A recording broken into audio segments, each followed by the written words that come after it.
I don't know that, I don't know. Are you guys aware of weather and fog causing problems in other counties? We came up from Green Bay. It wasn't nearly as bad. I mean, it's a little foggy, but visibility's really It started adequate. getting really bad once you hit like a common county. Yeah. Was there something in Shawano County too? Yes. That was going on fog-wise? It was comparable to this. It was. As soon as you get in the open fields with the snow, it's the white wall. Fog and ice, just about the worst. Thick snow every day. But, yeah. Yeah.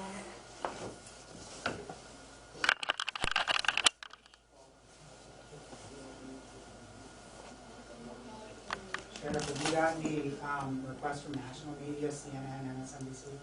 Not that I'm aware of so far. But I know these guys like to share their stuff. Yeah, last train derailment, CNN and MSNBC both sent a reporter off. We're here? When was that? Last couple of years ago. Okay. Really? I think Hazmat was involved in that though, just about one dozen, so. So the only other train derailment story I did was when Liga had their anniversary. I was at the Liga. Yeah, I was actually there when it happened. Oh, really? Yeah, I wasn't.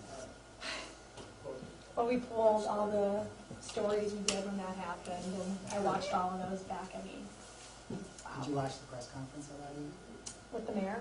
Yeah. Well, good afternoon. Jerry Sylvia, Marinette County Sheriff.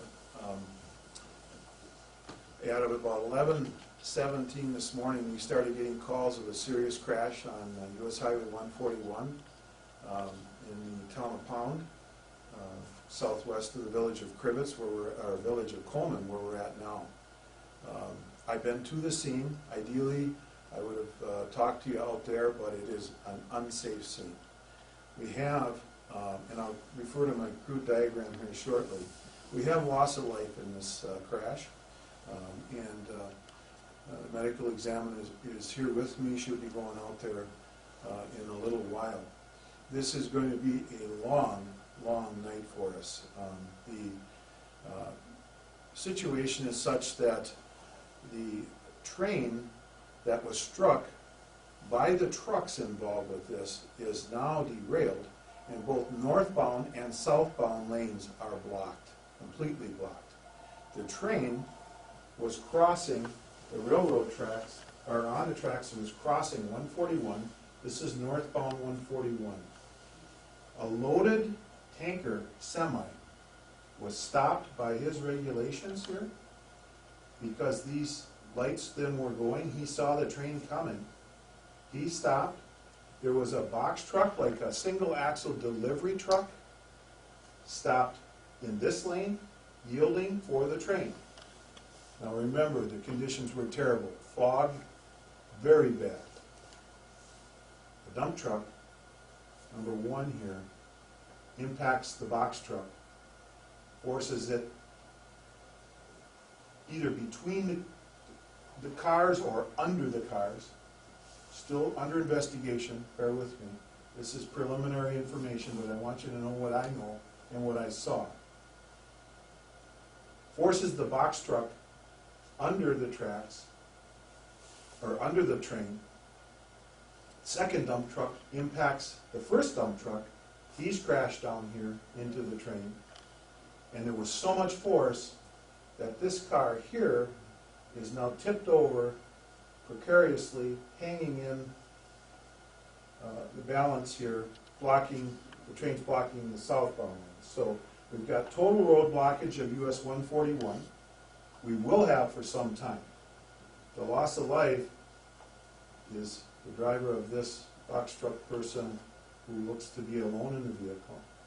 He is crashed on this side here, and another car, a railroad car that's tipped over. He's between the cars, and it's not much of a wreckage left. The firemen have put out the fire that was involved with that.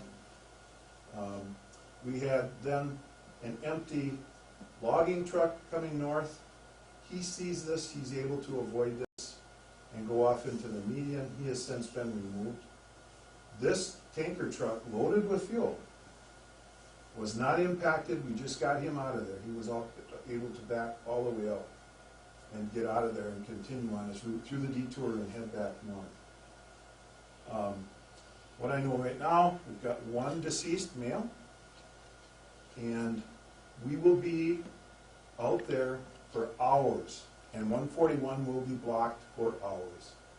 We will maintain, with the help of the State Patrol, detour northbound on County CP and County B, get off the ramp and go up and go around, and the same thing coming southbound. So we'll maintain that detour as long as it takes.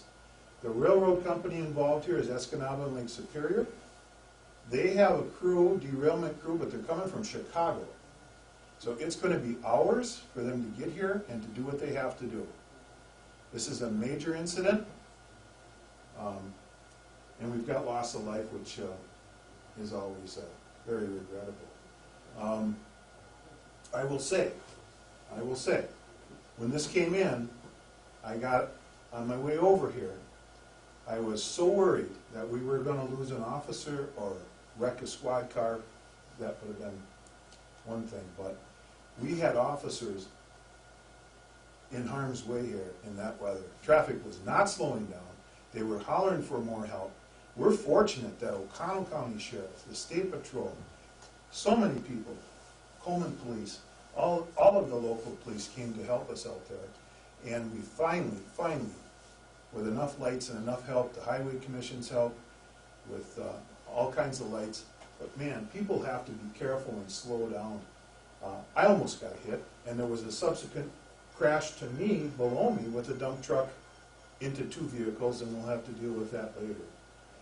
Very dangerous scene for our emergency response personnel, EMS, fire, and everyone that came to help us.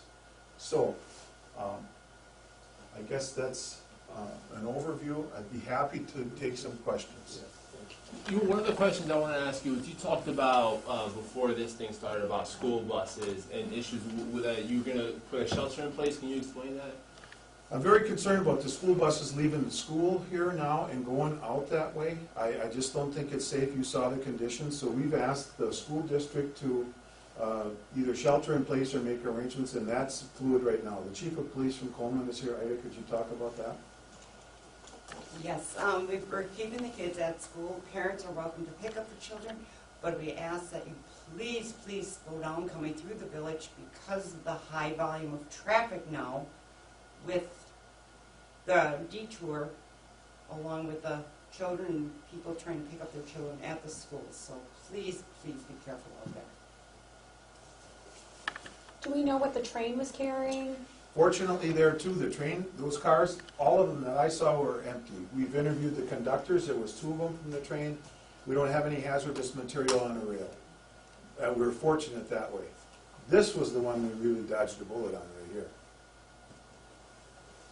You know, I spoke with a witness, someone who, saw this thing, and he said that you can hear the train blaring its horn, signaling that it was coming, but obviously this still happened. I mean, is this like, I guess what I'm trying to get at, is this weather related? Do you think there were some traffic citations, or maybe someone just tried to beat past it? I mean, from your initial investigation, what do you see? Well, clearly weather related. The fog was such that, I'm telling you, 1/10 of a mile, and then you could finally see that. And when you're creeping along here, it's right there, and people are stopping. And then you got high-speed traffic coming north behind.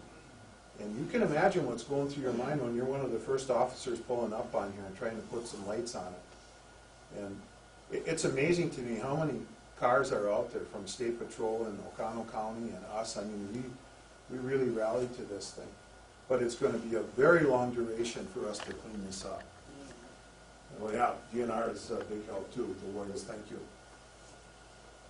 So our meteorologist is saying the wind won't come until like 8 or 9 to clear up some of the fog. I mean, it's only 3 o'clock now. I mean, right. I know. As soon as that fog goes out of here, the better. But right now, we finally made that detour route with enough help, much safer than what it first was. I mean, I could smell brakes. I could hear tires. I mean, it was very scary out there. I'm so relieved we didn't get an officer hurt, or any of our responders. I mean, you said you'll be out there late tonight. Do you think this is gonna be something you're gonna be dealing with until the morning? I do, because, you know, you've got the removal crew coming out of Chicago, we gotta work with them, we've got the state patrol, their truck, commercial vehicle inspectors and their enforcement people, their reconstruction people coming up to work this part of it. We've got a whole lot of work to do out there in conjunction with everybody else. It's gonna be a long duration. And then, we're gonna get high winds here tonight, like everywhere else in the region. That's concerning to us because we were informed earlier today there's a high likelihood of power outages again, and that's always a concern. Was anyone were there any injuries? I know there was one unfortunate fatality, but any injuries? Yes. Driver of the dump truck that first impacted was injured, and so was this driver. I don't know to what extent. I don't know to what extent. They were taken to the hospital in Marinette. I don't know any further on their condition. There was another vehicle, a van that was non-contact. She was also able to pull off and stop and avoid this. She also left the scene, but so many things, as bad as this was, kind of worked in our favor. The fuel wasn't impacted. The train wasn't carrying any hazardous material. Unfortunately, the weather conditions and he was impacted from behind in that these three trucks went into the train, and that's what caused the derailment. And like I said, ideally, we'd have you out there much, but it's just not safe at all. And I'm sorry, I just wanna clarify, so that first dump truck hit the box car and then No, the box truck, it's like a single axle delivery truck? Yeah, Right. This dump truck number one impacted this from behind. and then the second one also, the second dump Yeah. truck also? Second dump truck then, this dump truck takes this box truck into and under or between the train, and then this dump truck impacts dump truck number one also, and he's crashed up in here Okay, thank you. against the train. Okay, The person who was killed, did we identify that person? No, yet? we have not. We're working on that.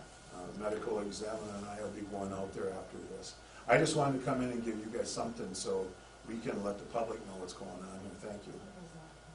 And again, just lastly, I guess for me, just the chief concern is the fog, right? I guess the message you want to put out there to not drive if you don't have to. Right, please avoid the area. I know people are interested what we have here, but please avoid this area. It's going to be a long one. I think, if you can communicate to the school too for tomorrow morning, I don't know, check with us to see where we're at with this, because it could be with complications on their removal that we're still there in the morning. That's probable. and is it the Coleman School District that you're working with? Yes, it is. Okay, Yeah, Coleman schools. okay. Asking parents to pick them up or just hold off in the meantime? Yeah, we just don't feel safe with buses going out in that area at all. Anything else? Again, you weren't at the podium, but how lucky is it that no one got hurt from your staff or any of the rescue people? Yeah, I've been doing this for 37 and a half years. This was a scary one, because when you pull up in the fog and you hear vehicles coming up behind you, and they're squealing the brakes, and they're flying into the median, and they're crashing, you're just thinking, it's a matter of time before we get an impact to a squad car or emergency vehicle, or someone out here trying to help, or another innocent person. People need to slow down and be careful. I mean, I raised my voice at some of them coming by me when I was trying to set up. And you know, what do? You feel a little helpless out there. Yeah, there's big concerns in these kinds of things in snow and weather like this. At the time of the wreck, it was about 1/10 of a mile of visibility. Has it gotten worse in that time? I would say about that. Like you see, it actually, I think, got worse since I first got there. Visibility anywhere from 50 to 100 feet, Yeah, if that. I mean, it's horrible. I would say that's about all. I mean, and then you can't see anything. So just creeping out of there, when we backed this tanker out, and, you know, we got him finally way down here where we could take a cut across and then go back south and around. You know, I was creeping along at 15 ahead of him, 15 miles an hour, and that's all the faster I would have wanted to drive, because otherwise you're overdriving your visibility, and you can't do that. You just don't know what's up there ahead of you. You just don't know. Okay, any other questions? If not, I'm gonna take the medical examiner and go out there now. Hope this was helpful. I'm just so relieved that it wasn't worse. Thank you. Thank you so much. Thank you. You're welcome. Hey guys, with the media, did any of you guys